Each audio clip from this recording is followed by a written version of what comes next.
Good morning, everyone. Thanks for joining us this morning for this event on Pakistan's policing and the role of the Pakistani police in countering terrorism. I'm Moeed Yusuf. I direct the South Asia program here at USIP, and I'm very honored to be joined by my colleagues here on the panel, who I'll introduce in a second.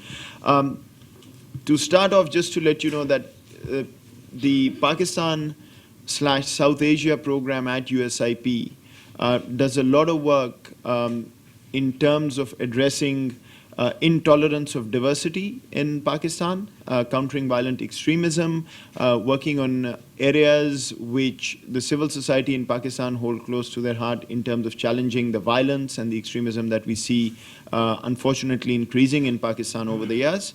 And one of our priority areas in terms of addressing the weakness in the state's capacity and legitimacy is policing and the criminal justice system. So this event is part of the work that USIP has been doing over the last 3 years in this policing and criminal justice space, trying to work with the Pakistani police on various analytical and programmatic issues through civil society and sometimes directly in terms of helping them build their capacity of working on this counterterrorism and countering violent extremism space.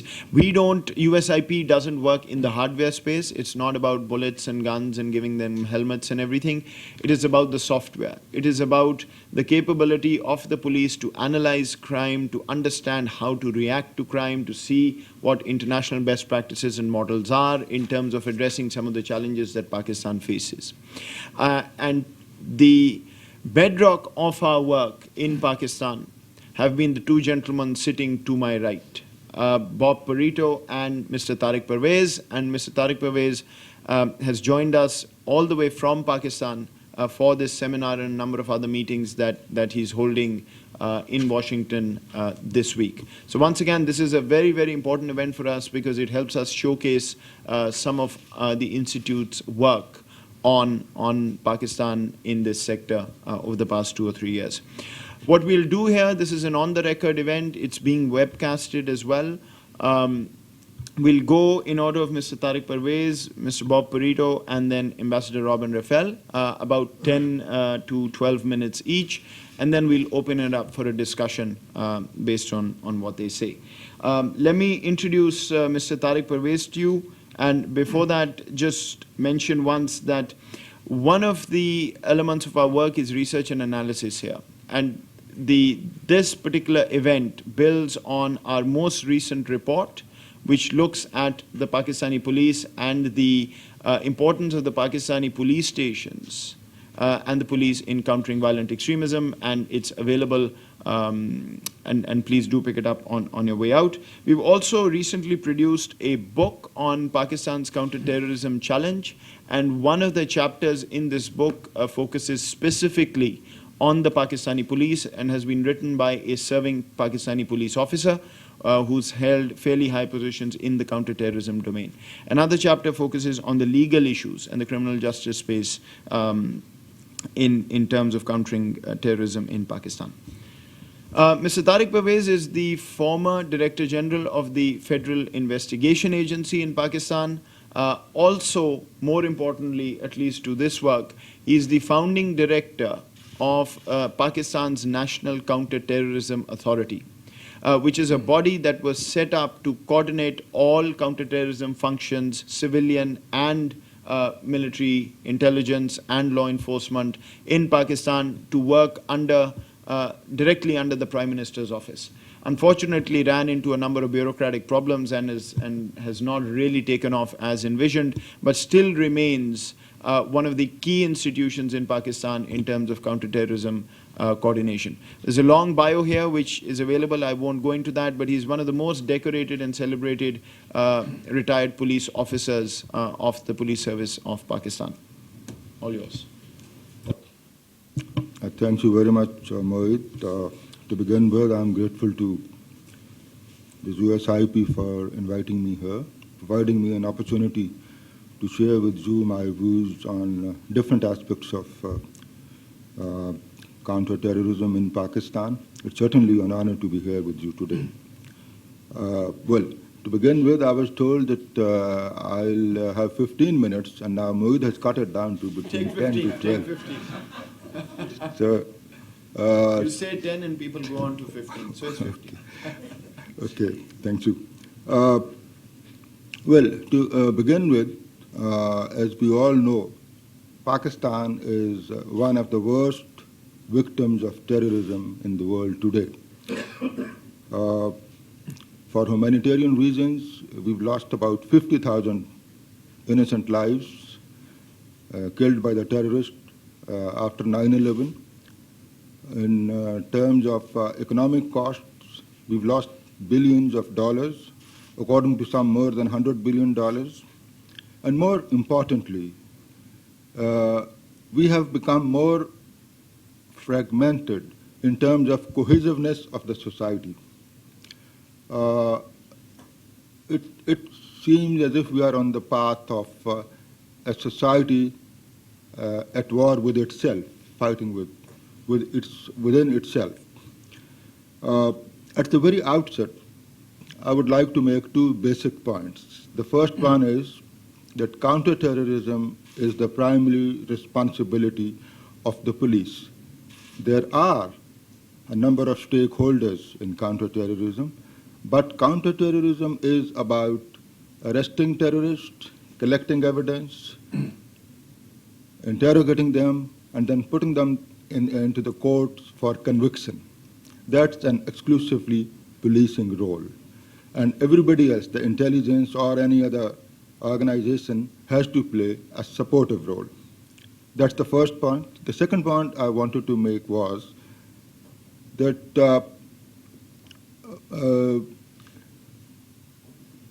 a very important aspect of the police role in counterterrorism is the level of trust between the public and the police. The public is what you can say like water to the terrorists. And if the public cooperates with the police, if the trust level is high, then the effectiveness of the police is increased manifold. So these were the two basic points around which I'll be building up my case. Police is fighting valiantly, but there are weak areas which needs to be improved. My discussion today briefly, very briefly, because you can't talk much in 15 minutes, would be divided into 4 parts. Firstly, I'll give you a brief overview of militancy in Pakistan. Second, a brief overview again of the police system in Pakistan. And thirdly, areas of concern in police response, and then some ideas on the way forward. In Pakistan, broadly speaking, we can divide militancy into 3 categories. One is militancy in the name of religion. You can call it mitnar. What I've done is that I've tried to lump all militant organizations which use religion to justify their militant acts into one group, no matter what the targets, no matter what their modus operandi, but if they are using religion to justify militancy, then that is mitnar or militancy in the name of religion. The second type of terrorism in Pakistan is by the sub-nationalists. It's primarily in Balochistan. Third is ethno-political, which is primarily in Karachi. Just to give you an idea of the relative significance of these 3 types of militancies, during 2013, out of the total terrorist attacks in Pakistan, 64% were carried out by mitnar, 24% by sub-nationalists, and 12% by ethno-political militant groups. So that brings out the point that the most active group in Pakistan, as far as terrorism is concerned, is mitnar, militancy in the name of religion. But surprisingly, If you divide up the number of people killed by the terrorists, the share of the Myanmar people, Myanmar militants, is 80%. 64% attacks, killing 80% of the people of the total terrorist scenario. Very broadly, what are the trends in militancy? As far as Myanmar is concerned, it has become more variegated, widespread, lethal, and involved in criminality. When I say variegated, what I mean is that from a one-dimensional militancy in the 1990s, Shia-Sunni terrorism, it has now evolved into 9 more forms. There is Deobandi Barelvi killing, there is anti-communal killing, there is militancy for enforcement of Sharia, there is militancy for enforcement of what you can call the Vice and Virtue Brigade, anti-West, anti-Afghanistan, anti-India, all inclusive, 9. The point I want to make is that with the passage of time, if whatever we are doing, we continue, the variants of Myanmar are going to increase, finding expression into new areas. They have become widespread. In 1990s, they were only in Punjab. Sectarian terrorism was in Punjab. Today, we have all over the country. It's become lethal. In 1990, it was a simple hit-and-run terrorist activity. Today, we have sophisticated suicide attacks, coordinated attacks, and criminality. In 1990s, there was hardly a case, I can say this from my own experience, I don't have the statistics right now, there was hardly a case of militants being involved in crime, whatever the reason. There were other sources of funding or whatever. Today, according to the police officers, the main source of funding of the militants, particularly Myanmar, is crime, kidnapping for ransom and all that. As far as sub-nationalists is concerned, they are confined to Balochistan. But a new trend is discernible, and that is the involvement of the middle class. Previously, the sub-nationalists were headed mostly by Sardars. It was more a tribal affair. But now, Dr. Allah Nazar, with his group, is basically from the grassroots level. And that, I think, is something very, very significant development. As far as ethno-political is concerned, although they are confined to Karachi, and the number of attacks isn't much, but Karachi is the economic hub of Pakistan. And if you destabilize Karachi, you are destabilizing Pakistan. The important point to be kept in mind when we talk about ethno-political militants is that according to some analysts, police officers, even the Supreme Court, some of the acts are perpetrated by the militant wings of mainstream political parties. That's Karachi. This was a broad idea of how the militancy in Pakistan looks like. Now we come to the police system. We have 2 types of police laws in Pakistan. 2 provinces have one type of law, which is the Police Act of 1861. It is in Sindh and Balochistan. And 2 provinces have Police Order 2002, that is Punjab and KPK. Now, Police Order 2002, 1861 is the Police Act we inherited at the time of independence. Police Order 2002 was a major effort to reform the police. And the most important components of this act was to depoliticize police, number 1, and to make accountability more effective. This was started by General Musharraf, but as soon as we got elections, I believe it was 2004, the elected chief ministers, they forced General Musharraf to amend Police Order 2002 so that they have the political control of the police again. The police in Pakistan is based on provincial basis. There is an Inspector General of Police who heads the police. And so we have 7 police forces in Pakistan, 1 for each province, 4 provinces, 1 for Islamabad, 5, Gilgit-Baltistan and Azad Kashmir, 7. It comes to a total of 400,000 people. The biggest police force is of Punjab, 177,000 people, and the smallest police is of Gilgit-Baltistan, 5,400 people. Now, what is the police response to counterterrorism? Firstly, in terms of the system, the police responded by in 2 dimensions. Number 1 was to set up specialized counterterrorism agencies, like Counterterrorism Department, like Rapid Response Force, the military part. And the second was to strengthen the police station because the first responder is the police station.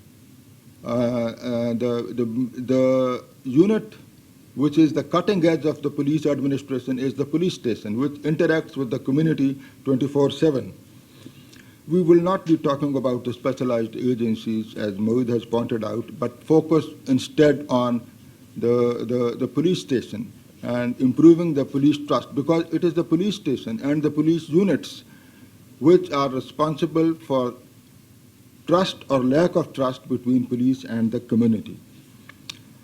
But let me add very briefly the working environment in which the police is working today in Pakistan. In 2013, 334 police officers were killed. So that means that hardly a day passed without the news of a police officer being killed by a terrorist. And this year, in Karachi, during the first 6 months, 100 police officers have been killed, only in Karachi. And personally, I think that it's a form of a blowback effect of whatever is happening in North Waziristan. Then the police leadership. One of our outstanding officers, Mr. Safwat Ghayur, Inspector General of Police, always leading the troops from the front, was killed by the terrorist in a suicide attack. The point I want to make is that despite all constraints, the police is fighting back. And you'll be surprised.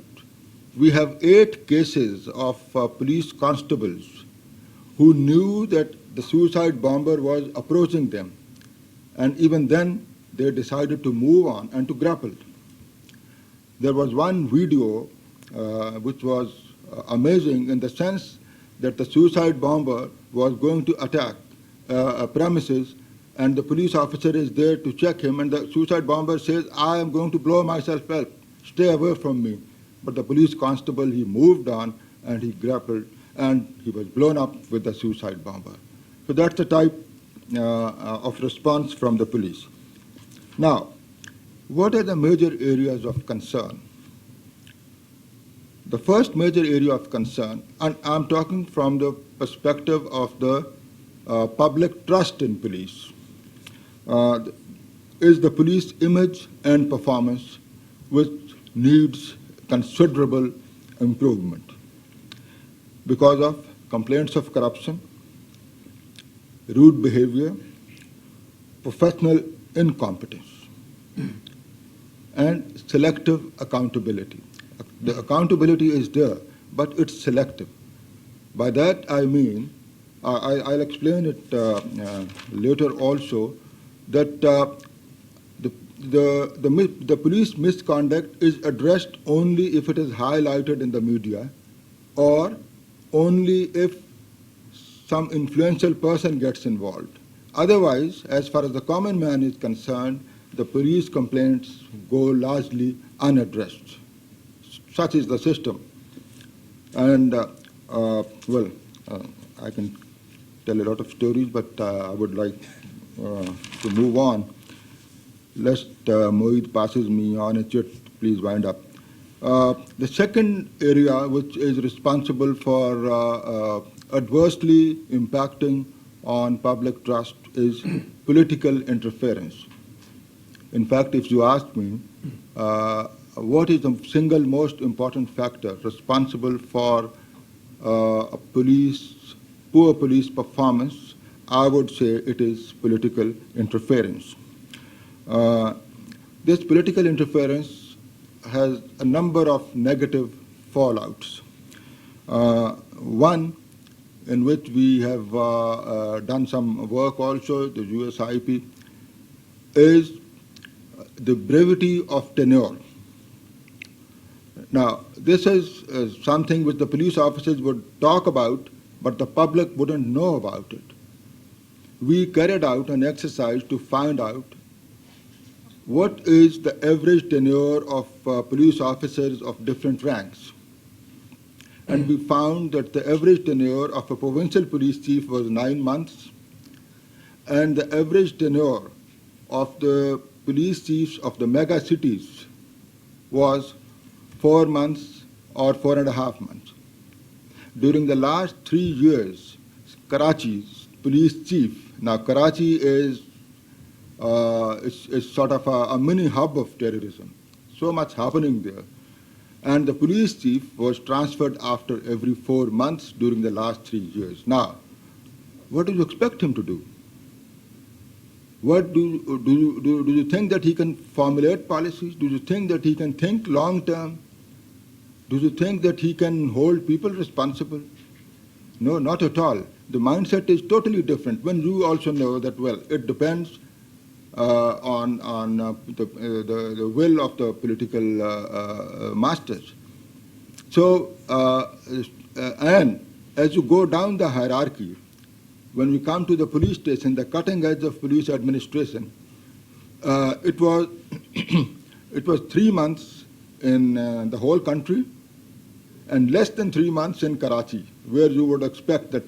Now, how sharp a cutting edge can be if the SHO or the in charge of the police station knows that he is going to be there only for 3 months. Can you hold him responsible? Can you hold him accountable? Can you ask him what is he doing or what is he not doing? Can he develop a rapport with the community? He wouldn't even know who is the good man, who is a criminal, or who is not. So this is one manifest. Why? Now, you can ask me, why is it so?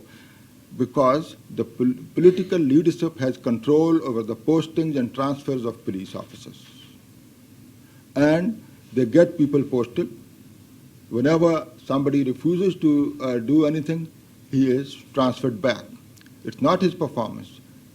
The system does not provide for calling the explanation or hearing out the police chief before his transfer.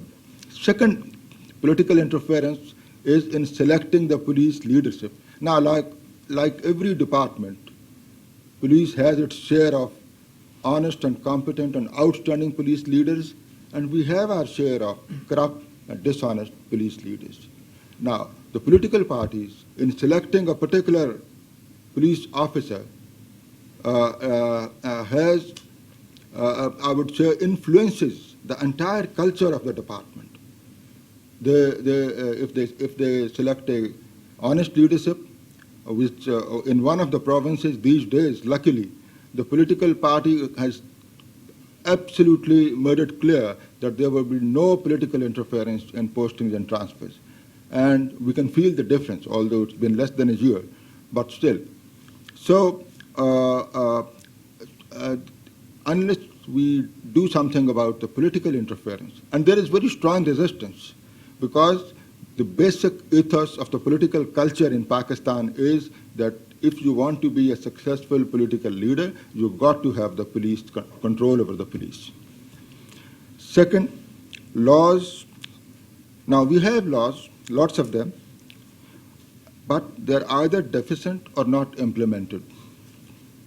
I'll give you 2 examples. Number one is the Anti-Terrorism Act, which is the basic law for countering terrorism in Pakistan.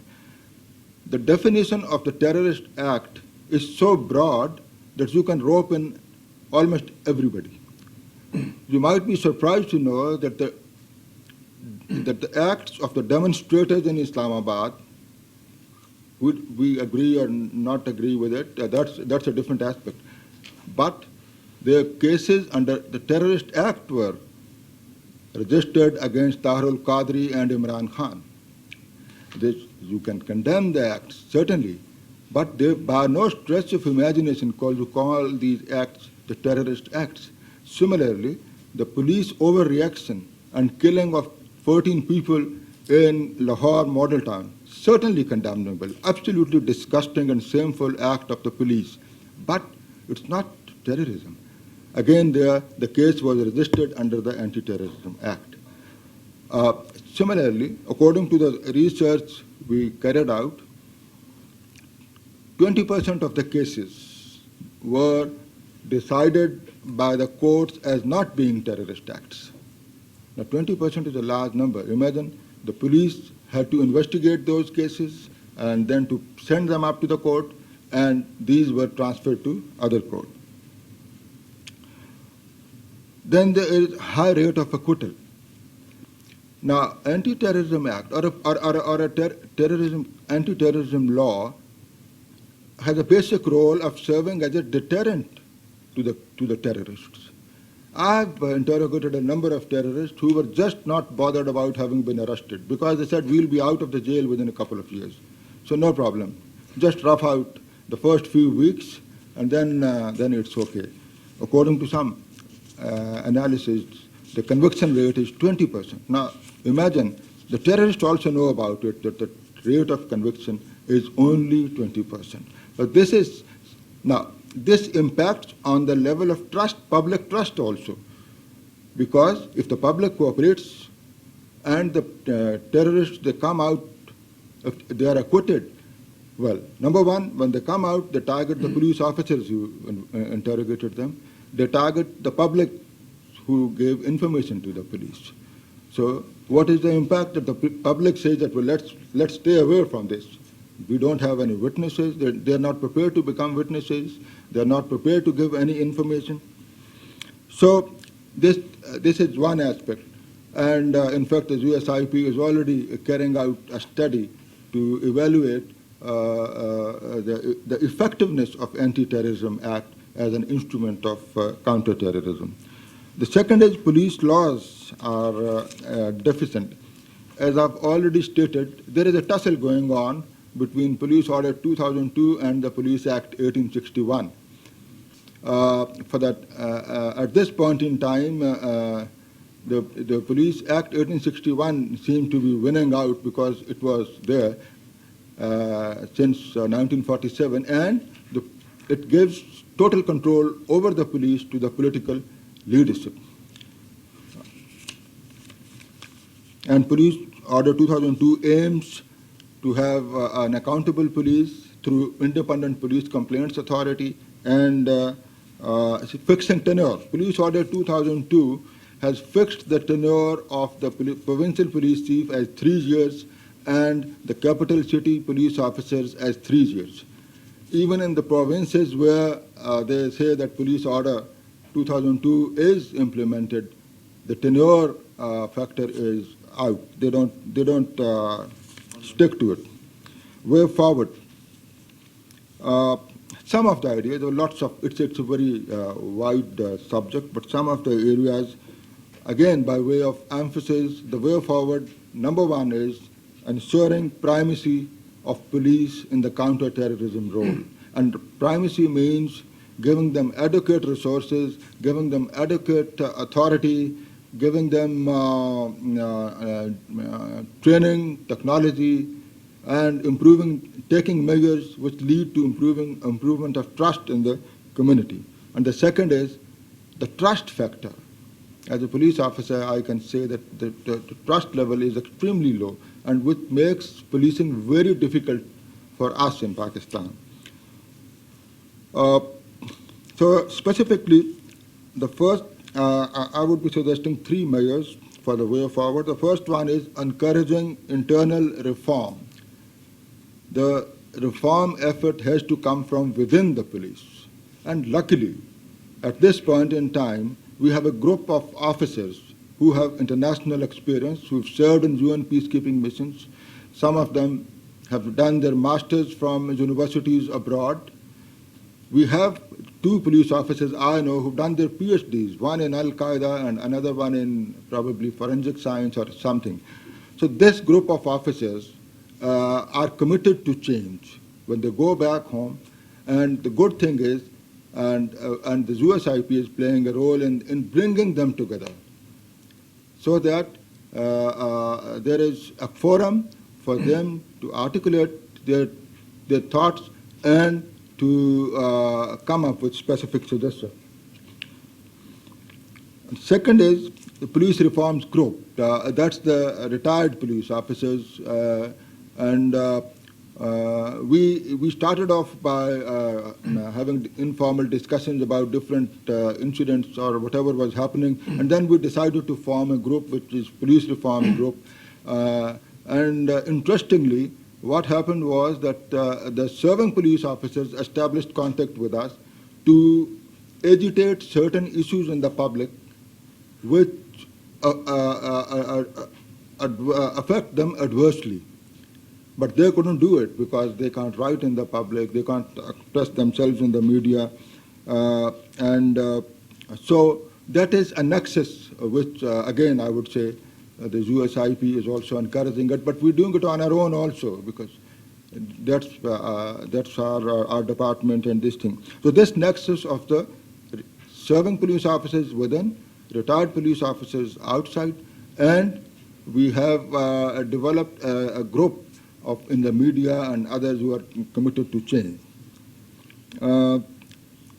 Second is public awareness sustained campaign to identify and address public issues. The point here is that public is disillusioned with police performance, yes, by all means. But the objective is to highlight the issues due to which the public is disillusioned and to suggest ways and means to do something about it. Brevity of tenure. I wrote an article in one of the newspapers, and I was surprised, in fact. For me, it was something routine. But I was surprised by the public response that we didn't even know about it, that the tenure was so less. You're absolutely right. So that was one. But the second area was that one of the provinces decided to dismantle a counter-terrorism department because the police was not good enough, and to raise a new department called the Counter-Terrorism Force, manned exclusively by retired and serving military officers. There was an uproar in the police department that, oh my God, what are they going to do?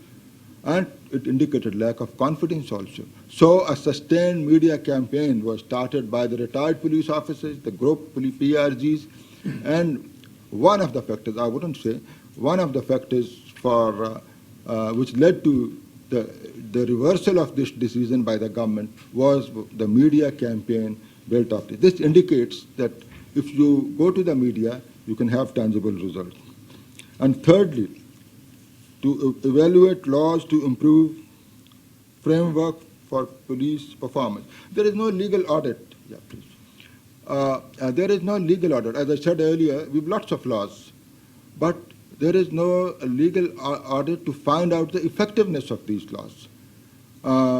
This should be from the perspective of the courts. This should be from the perspective of the police officers, from the perspective of the prosecutors, and they should get together and see which laws are effective, because laws provide the framework. If the framework is defective, then we can't do much about it. Well, terrorism is a tactic which is likely to be here for some time. So let us think long time. We have to take measures to improve and develop institutions which has the role of counter-terrorism. Thank you very much.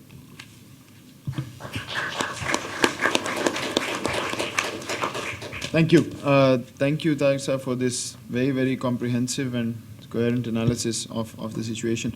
We'll come back to questions when all the panelists are done. I just wanted to share two anecdotes in the lighter vein, having followed this police work for a while from USIP's perspective and otherwise. I was in Karachi recently, and you're talking about tenure. And the day I landed in Karachi, the police chief of Karachi was removed rather unceremoniously by the government. So I was with a couple of police officers, serving police officers, and I asked them, what happened? I heard this guy had a very good reputation. And they said he made a tactical error by selecting constables for the police, and he ended up selecting all of them purely on merit. So the political government didn't really like it. And the other one was this fascinating conversation about the Anti-Terrorism Act, where the court had thrown out a case saying that this doesn't fall under the Terrorism Act jurisdiction. And so this investigating officer was being asked by a senior police officer on why was this put under ATA, when an identical case some time back was put under the sort of regular system. And he said, well, in that, we found out that only one bullet was fired. Here, there were 12 bullets fired. So I decided to put it under the Anti-Terrorism Act. So it's fairly arbitrary in how they do it. Let me introduce Bob Purito quickly. He's the executive director of the Purito Group, which advises the US and foreign governments on reforming security sector institutions. Bob was previously the director of the Security Sector Governance Center at USIP. He's had a career as a US Foreign Service officer, spent a long time with the INL and the Department of Justice, really standing up and analyzing police forces around the world. And if any of you follow the police, you couldn't have missed his name, including his book, The Police in War, which is one of the most sort of read books if you're looking at policing around the world. And Bob, as I said, has been the key mover and shaker for USIP in terms of all our work in policing in Pakistan. Bob. Thank you very much, and welcome this morning. It's a pleasure to be here, and it's a particular honor to be on this panel with the co-author of our latest report on Mr. Tariq Pervez. The report, a Counterterrorism Role for Pakistan's Police Stations, is available in the back. So please pick one up if you haven't already done that. As Tariq has pointed out, maintaining law and order in Pakistan's major urban centers is the responsibility of Pakistan's 4 provincial-level police forces. Policing in Pakistan is a provincial-level responsibility, not unlike in the United States. But the difference is that there is a national uniform police officer corps, the Police Service of Pakistan. This is an elite corps of people who are recruited through a merit-based civil service examination, and they served throughout the country, which provides continuity for the police. The basic institution of law enforcement in Pakistan remains the police station, which provides the full range of police services. It is often the most visible and physical manifestation of government at the local level. As in all countries, the police are the face of the government in Pakistan. Given this primary responsibility for both security and governance, the report that we've written argues that provincial police should be given primacy for controlling the various kinds of terrorism violence that Tariq has outlined. Terrorist violence, sectarian violence, and insurgent violence, all in urban areas. Using paramilitary forces or the army, as has been done in Karachi, or creating militarized police units that kill or capture terrorists in the streets is not an effective solution to countering terrorism. In fact, the most effective solution is to identify would-be terrorists before they commit crimes using information provided by citizens to the police. This law enforcement-based approach is the basic system we use for countering terrorism in the United States. It's basically the system that's used for countering terrorism in Europe. It's an information-based system. It fundamentally relies on good relations between the police and the community. We believe that this approach to countering terrorism really should be formally assigned to the local police station, building on the advantages that accrue from its position as the basic law enforcement institution in the country. Police stations have a pervasive presence in Pakistan. There are more than 1,400, almost 1,500 of these spread throughout the country. Local police, which is where local police work, are integrated in the community. They are a repository of information about local conditions, local personalities, and criminal networks. They're also, as you've heard, the first responders to terrorist incidents. Effective local law enforcement can remove terrorists from the streets for committing ordinary crimes. Terrorists often commit crimes to obtain funds. This is true in Pakistan, where kidnapping for ransom and armed robberies are tools that are used by the Pakistani Taliban to raise money for their activities. To be effective, however, the assignment of this new responsibility, and it would be a new responsibility at the police station level, must be accompanied by an infusion of resources and by developing new procedures and training programs. These modernizations, however, are consistent with international practice. There's nothing really new here. They are long overdue, and that they should be undertaken to provide the type of policing required by Pakistan's increasingly urbanized environment. And those of you who may have noticed the prestigious ICG published a report in January that made this point. These reforms would also be cost-effective because they would utilize existing institutions and personnel and would involve ending a range of current practices which, frankly, are wasteful and counterproductive. So what are the problems here? And I can see Hassan Abbas sitting there thinking, let's see, we're going to use the police station. The police station has a lot of problems.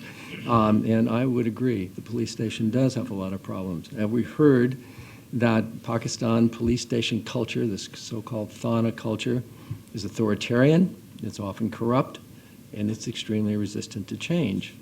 Political elites, have we heard, who oversee the police have vested interest in trying to prevent change that would reduce their authority and narrow the opportunities that currently exist to exert influence or to obtain illicit financial benefits.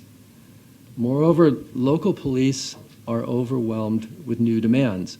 The basis for our report is a series of interviews that Tariq and I conducted in Pakistan with police officers who came together at Tariq's invitation from all over the country.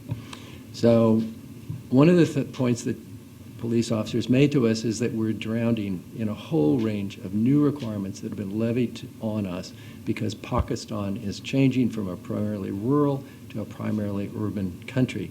One police service of Pakistan officer told us that he had been instructed by various local politicians in the previous few weeks to do the following things: to help the electric company disconnect city residents who had illegally tapped into the power lines, to dispense polio vaccine to children at police roadblocks, to prevent the pricing, the illicit pricing or the irresponsible pricing of vegetables in vegetable markets, and finally to monitor kite flying to prevent fights over the intentional cutting of kite strings in kite flying contests. Anyway, this officer was also struggling to meet the demands for personnel protection, for personal protection from politicians and other influentials.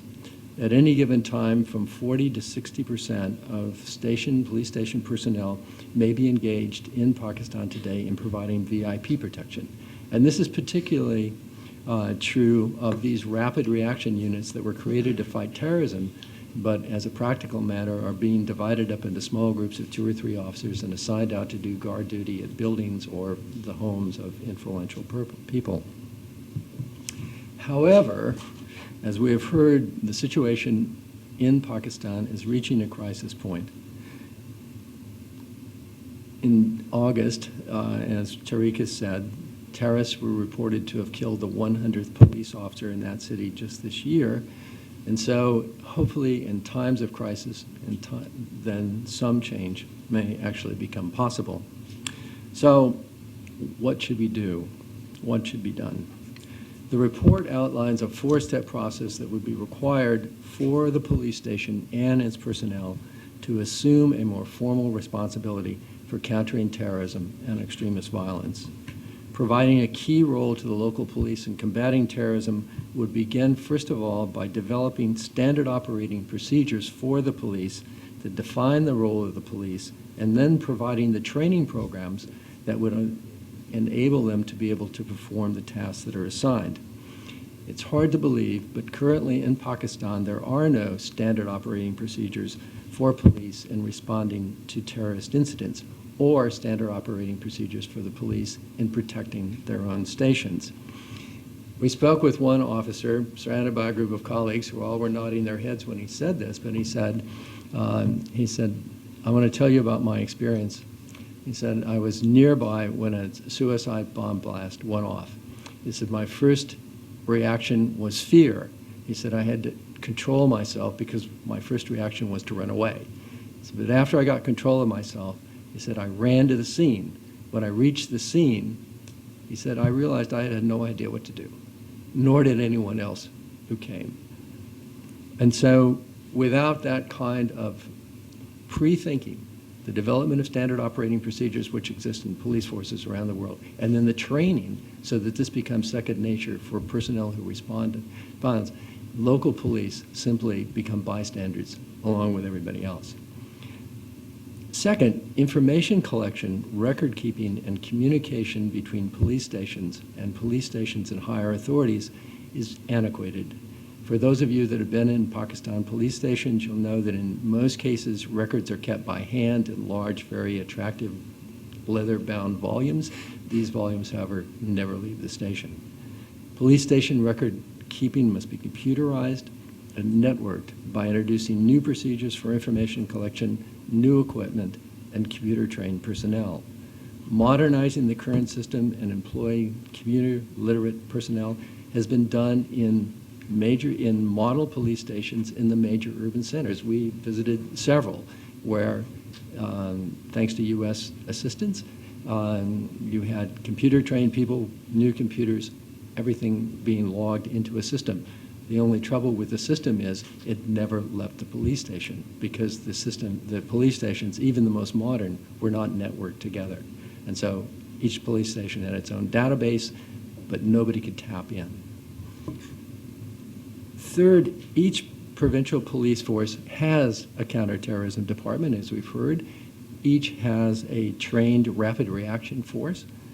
But these provincial counterterrorism departments really need to formally be given an enhanced role in coordinating counterterrorism reporting and enforcement.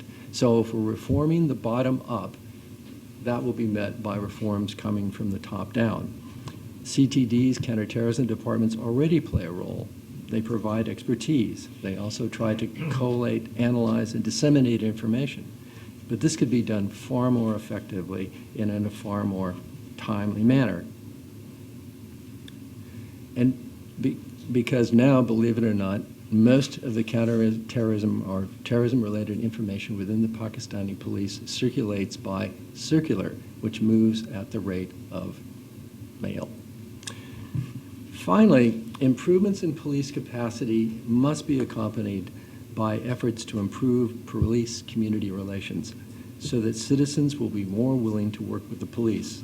Last year, Tariq and I did a similar report entitled Empowering the Pakistan Police, and copies are available at the back again. What we did is we interviewed serving Police Service of Pakistan officers, and we asked them to tell us what they were doing in their own constituencies. And what we got was an amazing variety of very innovative ideas. The problem was that these ideas lasted only so long as that particular officer was in charge. When he was posted out, as we've heard, every 3 months or every 6 months, the reform stopped. And so what we would argue is that we have proven methods to improve police-community relations, all in a counterterrorism context. What we need to do is institutionalize these reforms across the forces in Pakistan. These are proven. They were done with under existing legal authorities and within existing financial resources. So there is an untapped resource here.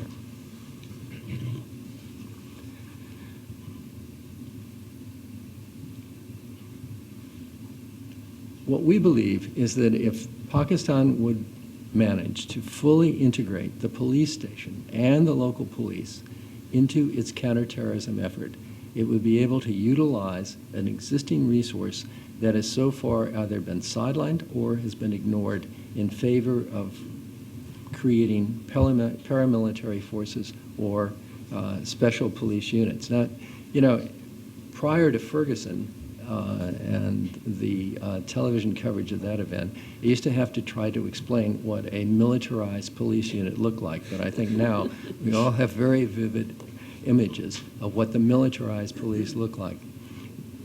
This is not to say that these kind of units are unnecessary. They are necessary. And in situations where you have armed attacks by large forces, say the one that occurred at the airport in Karachi, you do need these people.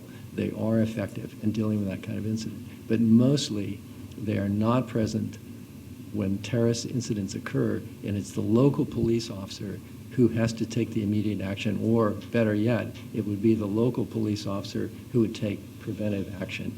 And we had one case in which a police officer told us he had given a little training course to his constables that he had developed himself. And it was a one-week course on how to be alert to terrorists in your community.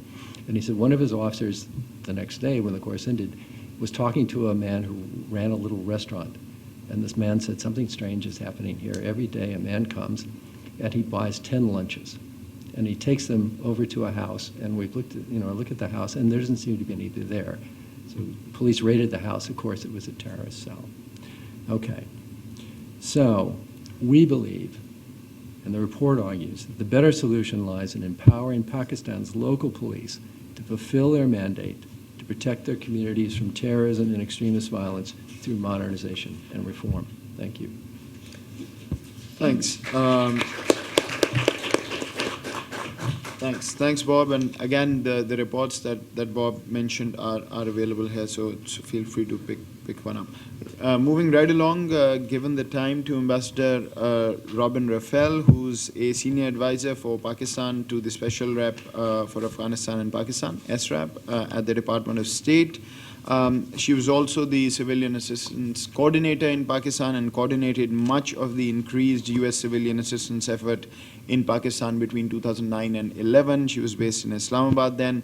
She is also the first Assistant Secretary of State for South Asian Affairs, which was a portfolio she held in the 90s during the Clinton administration. Ambassador.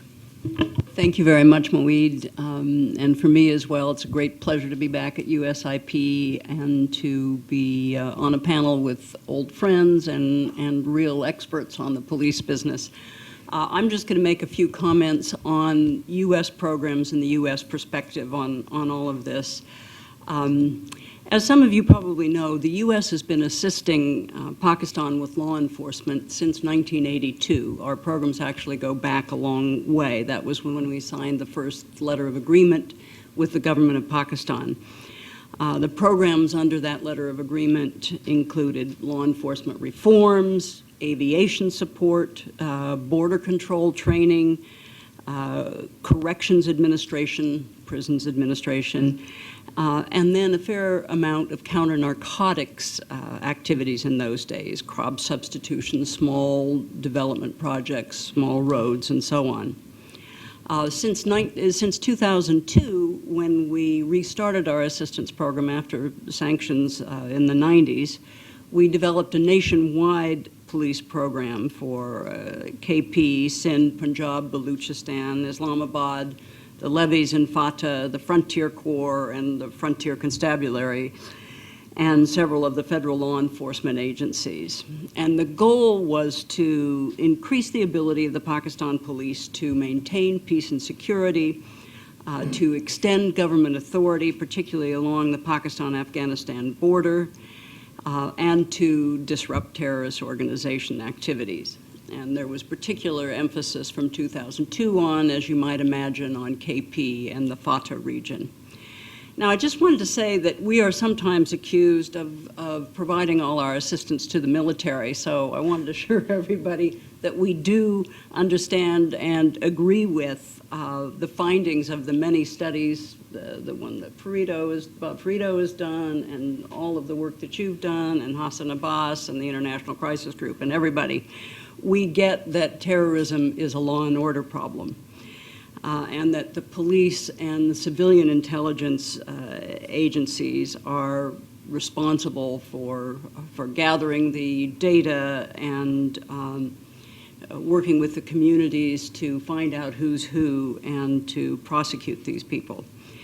We also understand that good policing is community policing. We've understood that for a number of decades here, starting after the 60s. It didn't quite reach Ferguson, as we've all seen, but it will now, I assure you. So we understand that working with the communities is key.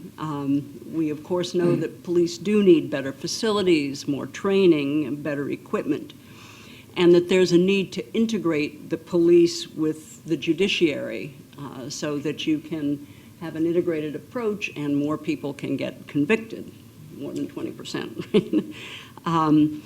And we also understand that there's a great need to enhance the role of women police in the Pakistani system.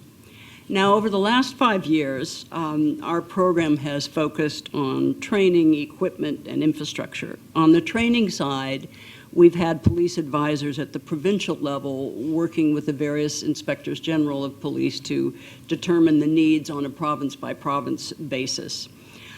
We've also had, at the national level, the Department of Justice program, which helps to develop modern curriculum, both for the National Police Academy and academies in the provincial areas, with a focus on curricula for issues such as leadership, management, intelligence analysis, modern command and control, and communications, but also human rights, forensics, investigatory, ballistic training, and so on, and also first aid. Lately, we've been focusing on urban police in Karachi, again with advanced forensic training and facilities such as closed-circuit TV and cameras and so on. And we've also had dedicated training for women police, primarily in the leadership area. On the equipment side, the whole idea was to enhance security and mobility and communications.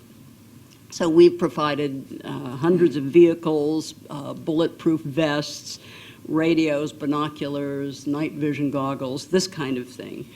Primarily, the bulk of it has gone to KP, but also to the other provinces. On the infrastructure side, the idea was to construct or renovate police stations, headquarters, barracks, training centers, to help expand the presence of the police among the community throughout the country to improve their security and improving their own training capability so they could train each other. What we've done specifically in that regard is in KP, the new Joint Police Training Center, that's in Nowshera. Classes started there in June of 2014. The Javed Iqbal police lines, again in KP, providing accommodation and administrative buildings for 600 KP police. The Spinatana complex for the Frontier Corps, again housing 400 of them, and a lot of construction and renovation of the key police station center that our other panelists have talked about. Since 2009, the U.S. has committed roughly $250 million to these activities, and the peak years for our funding were 2010 and 2011. After that, budget started to decline, in part because of the overall contraction of our foreign assistance budgets, but also because even though this is such an important arena for activity in Pakistan and great need for infrastructure and reforms and training and all the rest, we had trouble spending our money.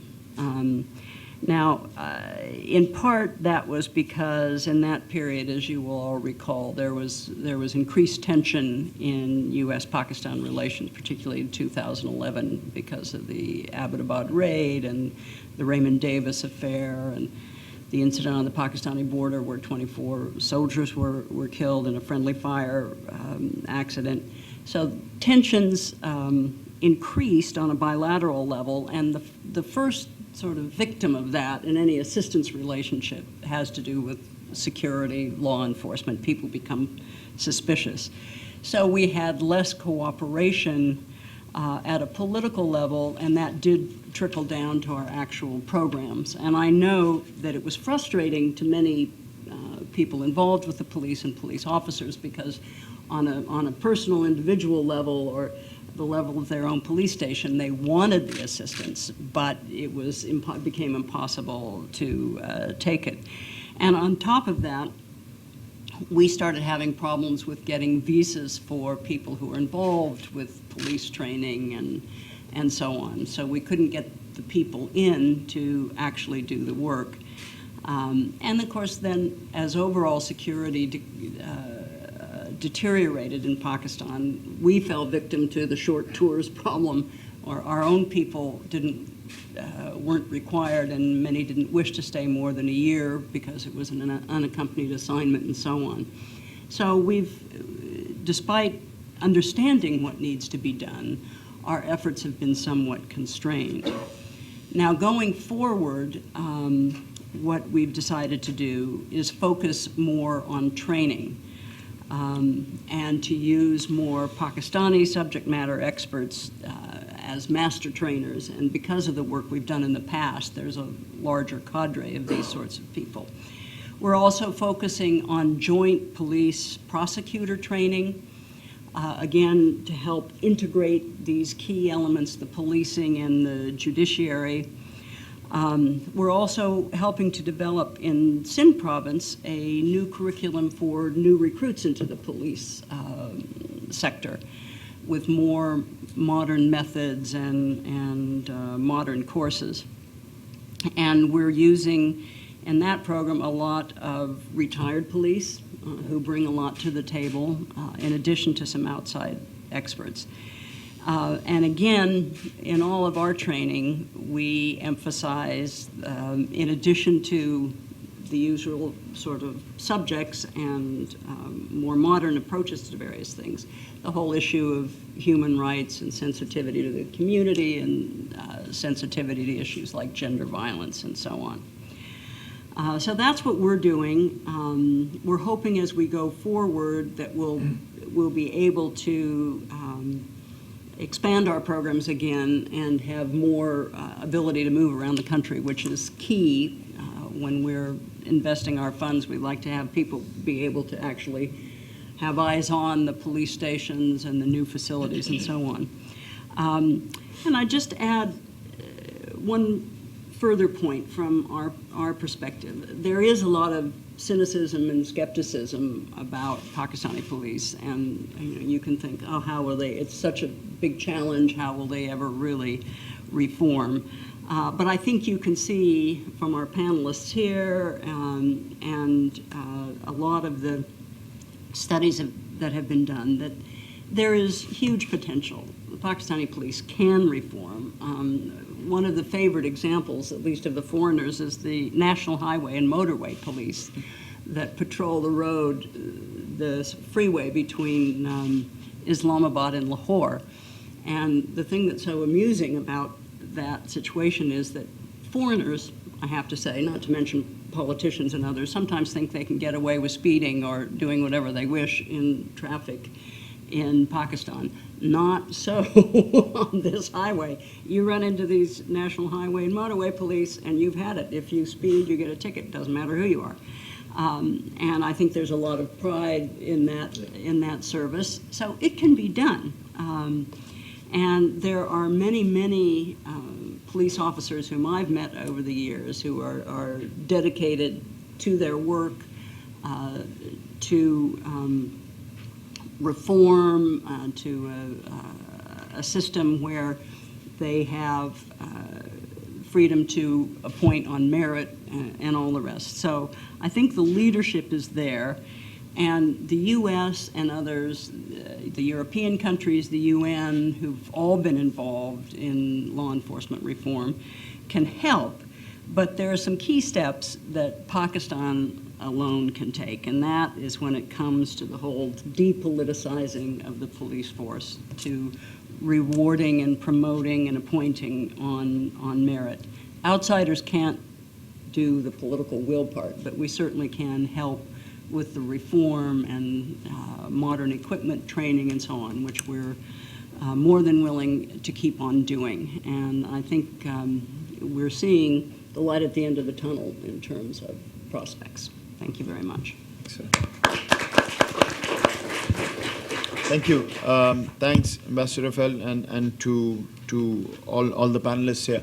We've got about 15 minutes or so for any questions or comments. We have mics which will come to you if you raise your hand and let me know, and I can or please let us know who you want these directed to, and also introduce yourself as you speak. Let's just start in the front. Thank you. Hassan Abbas from National Defense University. Thank you very much for excellent presentations, very informative and very thoughtful. I have a few questions for all of the presenters. First, in regards to Tariq Saab and Bob Perito, anything you can share with us as regards the role of the intelligence side? When I say that, because even if the police stations, which is a great idea to strengthen the basic police station system, but ultimately they'll be dependent on, in some shape or other, on civilian intelligence. So the role of the Pakistani Intelligence Bureau or Special Branch, and also what you, Mr. Tariq, referred to is about the lack of research which is being done institutionally. So we have this in Pakistan National Police Bureau. Any prospects that there is some more chances of funding for, or whether this National Police Board can play some role in streamlining research that can be done then and link all these police stations. That was a question for those two speakers. For Robin, my question is, it's great to hear that the United States, ultimately the people in the government, they get it, that the police is playing a very critical role in counterterrorism. Frankly, with all the due respect, the statistics show a slightly different story, because maybe that transformation into funding support, once awareness happens, then it has to translate into funding. And my question to you is whether I've seen the Pakistani military and Air Force and Navy officers regularly coming to the United States in about, I think, 9 various military institutions. For a year long, I teach also the Pakistani military officers who come for a year-long training. Whether there was ever any consideration that the Pakistani police comes to the American police academies. I know that in FBI academy, there were a couple of officers who came, but similar to what the Pakistani military gets, which is great, which is excellent. But any corresponding parallel thing for Pakistani police officers to come on a regular basis to the American police academies or law enforcement academies. Thank you very much. Why don't we take another one here, and then we can go to the panelists. And I'll come to all of you as I've seen the hands. Thank you. I'm Akbar Khwaja, a former World Bank official, with a note of thanks to USIP and the panel. I do understand there are governance problems in Pakistan, whether it's parliamentary governance, judicial, or even economic governance. And my questions focused on, basically, there are perceptions in Pakistan. The governance structure of U.S. assistance to Pakistan is very weak as compared to the losses that Tariq identified, almost $100 billion loss to Pakistan economy after 9/11, 50,000 killing. I would like to have your comment on U.S. assistance to Pakistan, its effectiveness. Thank you. Okay. Would you like to start with? Yeah, sure. Responding to the question raised by Hassan, the first is about the role of Intelligence Bureau and Special Branch. Certainly, there can be no two opinions about the importance of specialized agencies like Intelligence Bureau particularly. Special Branch, as far as counterterrorism is concerned, has a sort of a secondary role and has been replaced by Counterterrorism Department. But I certainly agree with this thing, that there is a need to integrate the intelligence collection, intelligence sharing, collation at the national level also. This is one of the roles which was supposed to be performed by NECTA, National Counterterrorism Authority. But unfortunately, it hasn't taken off so far. But I agree with you that besides the support from the community, and the specialized intelligence agencies do have a role. The weak point here right now is lack of connectivity and lack of collation. In fact, I think one of the weak areas in intelligence agencies, and maybe the United States can help us in that, is lack of qualified analysts. You do get intelligence, you do get information, but then you have to analyze it professionally and indicate different dimensions of that intelligence. So organizationally, NECTA can play that role, and technologically, we need connectivity between the intelligence agencies themselves and then between the provincial police forces and the agencies. That's one. Second is the role of the National Police Bureau. As I said earlier, the conflict is going on between two police laws, Police Order 2002 and Police Act 1861. Right now, the political opinion is in the favor of Police Act 1861 because it gives total control of the police to the political leadership. In Police Order 2002, National Police Bureau had a very important role. In fact, I think it was sort of a GHQ of the police. It was visualized as that. Having a role of the Police Management Board, a Secretariat of the National Public Safety Commission, and other coordinating factions. But again, like NECTA, it has not been given the importance it deserves. If you wanted to perform a better role, then probably you will have to sort of rethink its relationship with the Ministry of Interior and think of ways and means to upgrade its status. If it is going to be an attached department of the Ministry of Interior, it's going to get ignored and will not be possible for it to play that role. But the system says that the role of the National Police Bureau is important. Their law says that it is important, but on practice, on the ground, it isn't really playing that role. Although the present, I had a discussion with the present chief of National Police Bureau, and he called a meeting of the Police Management Board after many, many years, and they made certain suggestions. That's a good beginning, but he needs to be encouraged. I think this is something which can be followed up. Just for the benefit of the audience, the police board is essentially the entity where all the police chiefs from the provinces come together, and supposedly this supra body which can take certain decisions on the police board.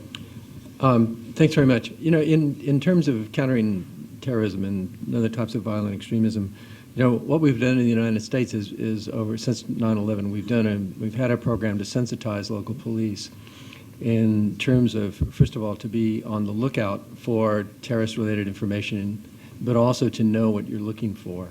And so, you know, when the officer opens the trunk of the car and he sees chemicals and fertilizer bags and whatnot, he doesn't think, oh, this man's a farmer. No, he thinks this man's a bomb maker.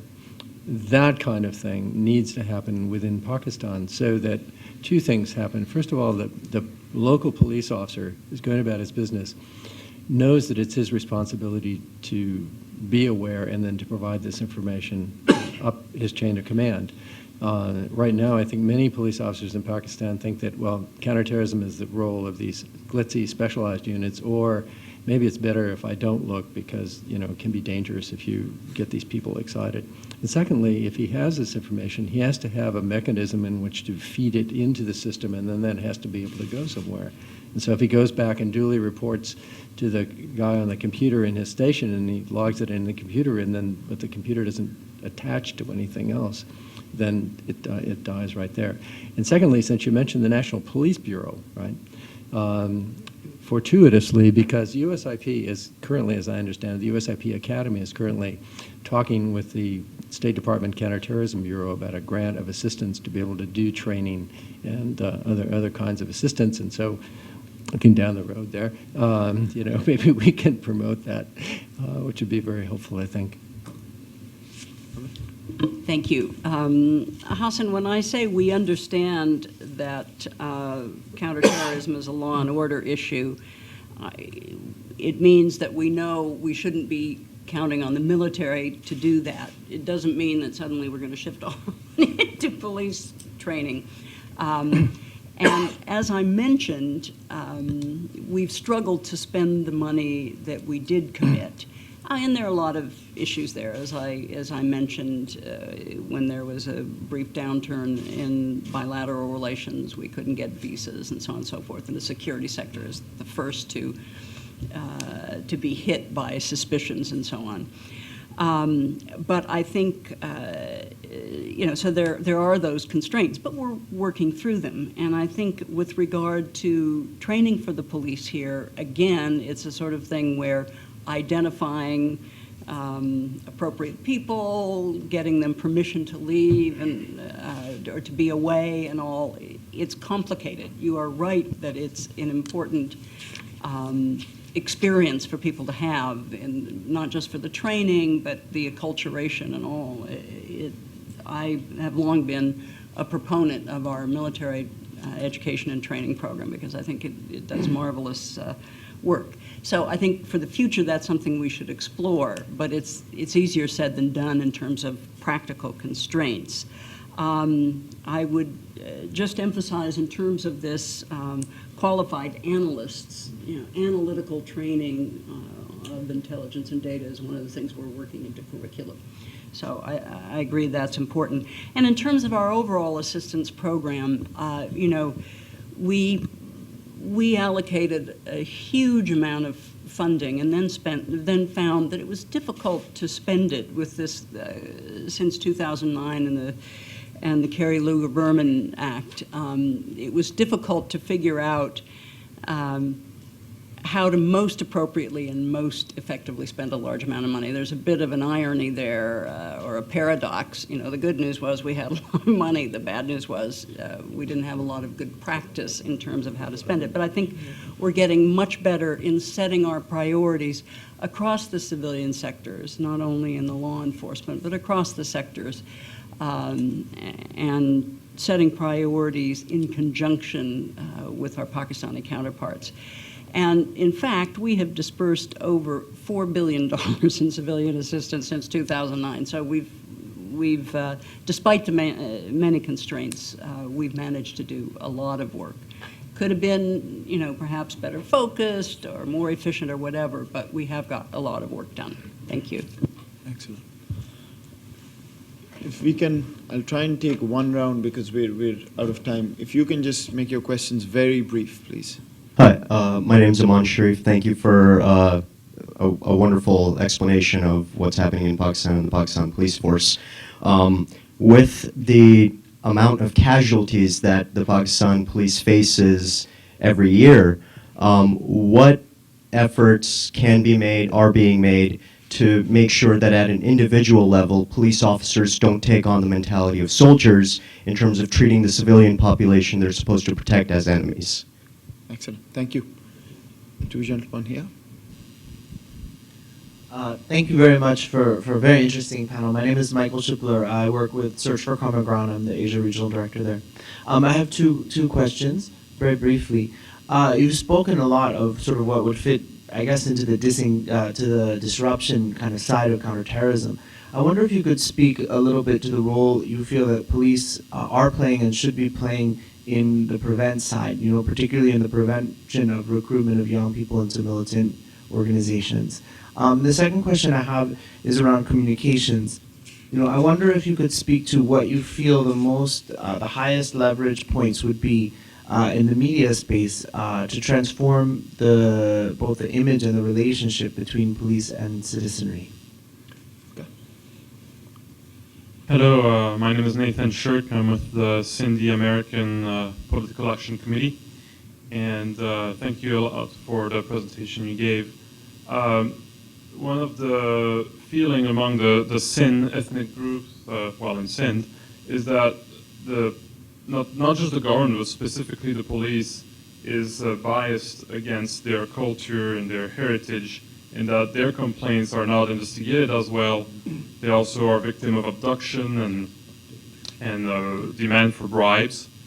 How do you overcome the lack of trust with ethnic minorities between the police and such ethnic groups? And then the second question is in regards to U.S. funding for training. Since Pakistan First is the only one that can depoliticize the process, isn't the U.S. Worried that by training and funding a police that is highly politicized, it might harm the view the population has of the U.S. and the police when they are victim of abuses committed with U.S. training? Okay. We'll take the remaining two, and then we'll end and ask the panel to have the last word on whatever they want to answer, because we're running out of time. Thank you very much. My name is Mehvish Munira. I'd like to thank the panel for a very informative session.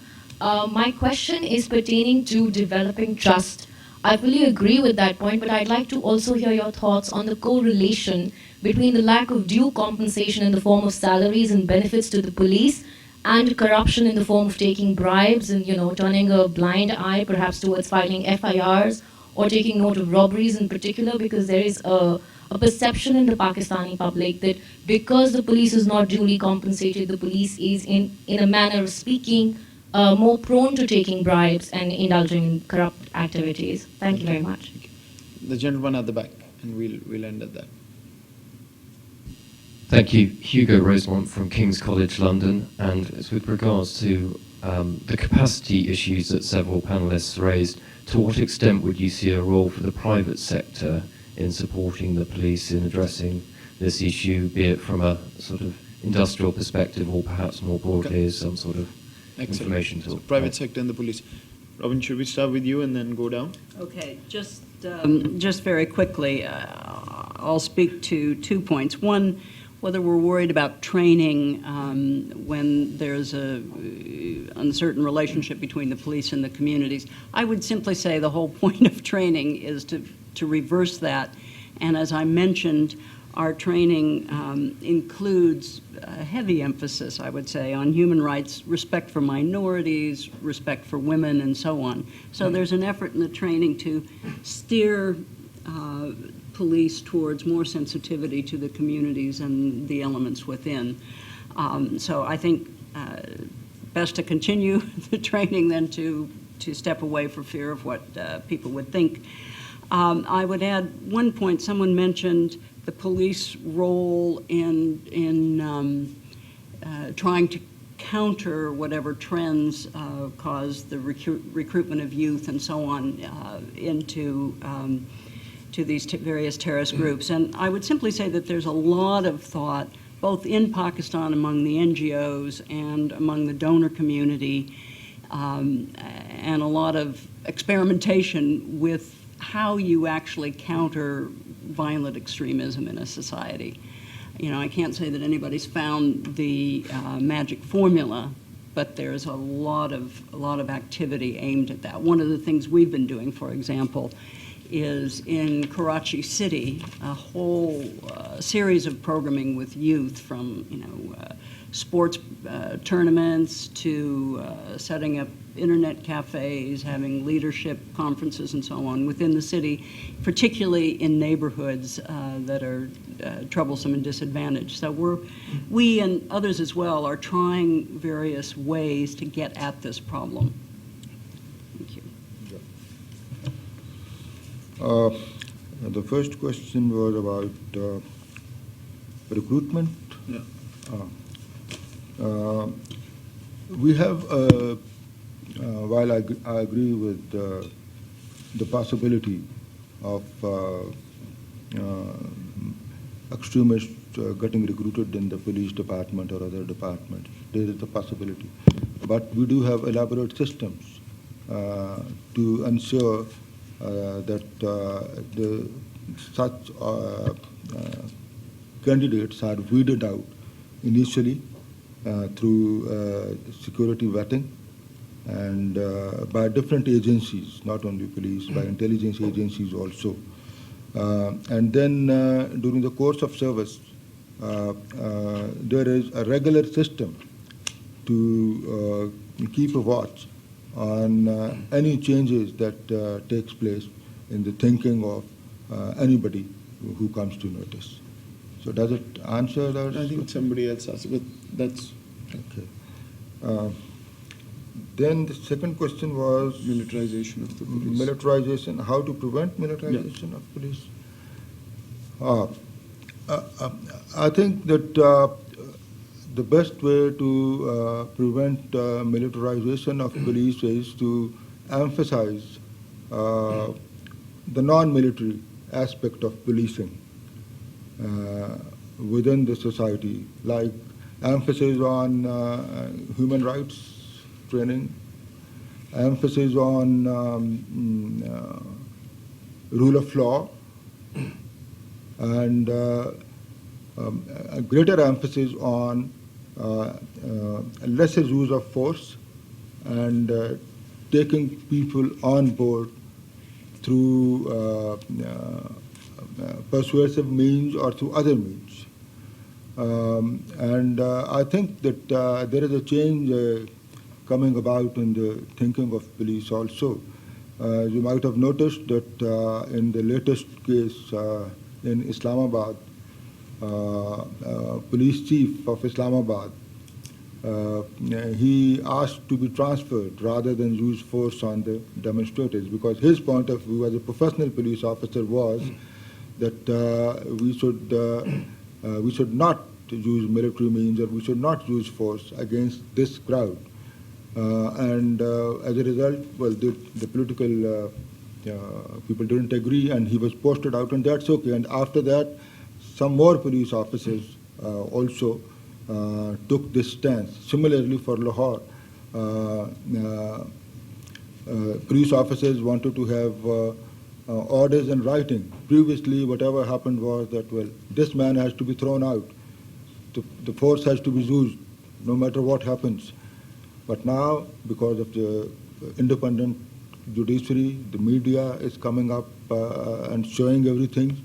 There is a tendency in the police officers to ask for writing, for orders in writing, and according to rule of law. And I think these are the basic values which need to be owned by the police to become less, to have less emphasis on the use of force and more on policing by consent.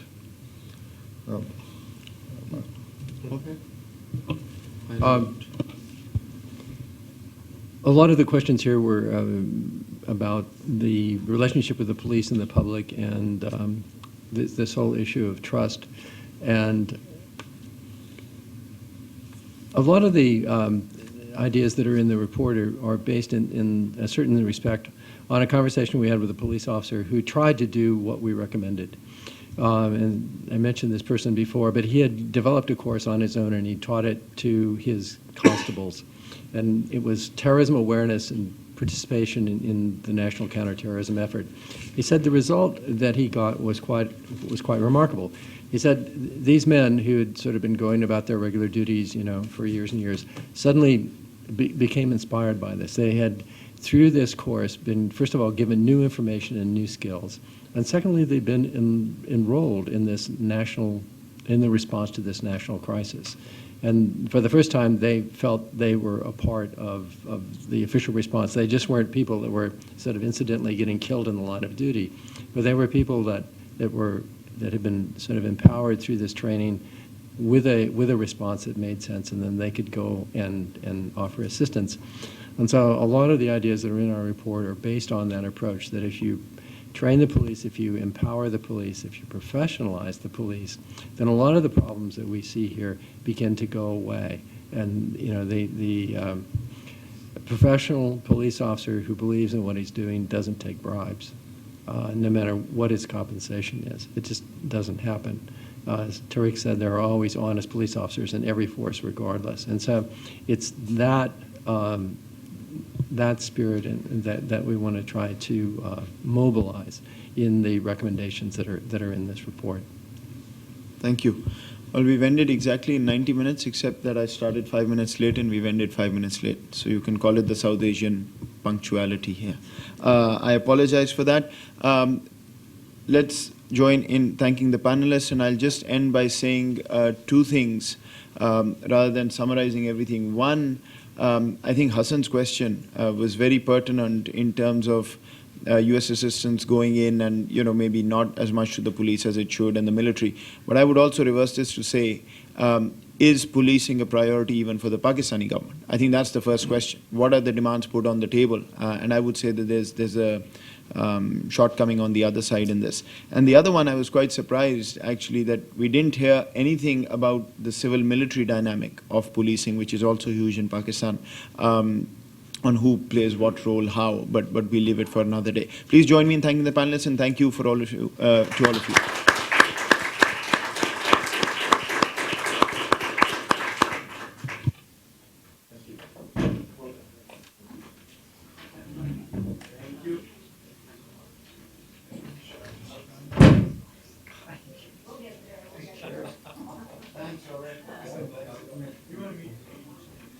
Yes, we're going to see you at 3. Okay, thank you so much. Nice to see you. I'm reading Torah. I'm Dan Miller from SCTAP. Oh, you are? Okay. I appreciate you so much. Wait a minute, don't go away. Okay, what, I never heard back from the car. I'm not the car, but from Harry also. So no one ever told me that this meeting is actually going to take place or where it's going to happen. So thank you for being here. That's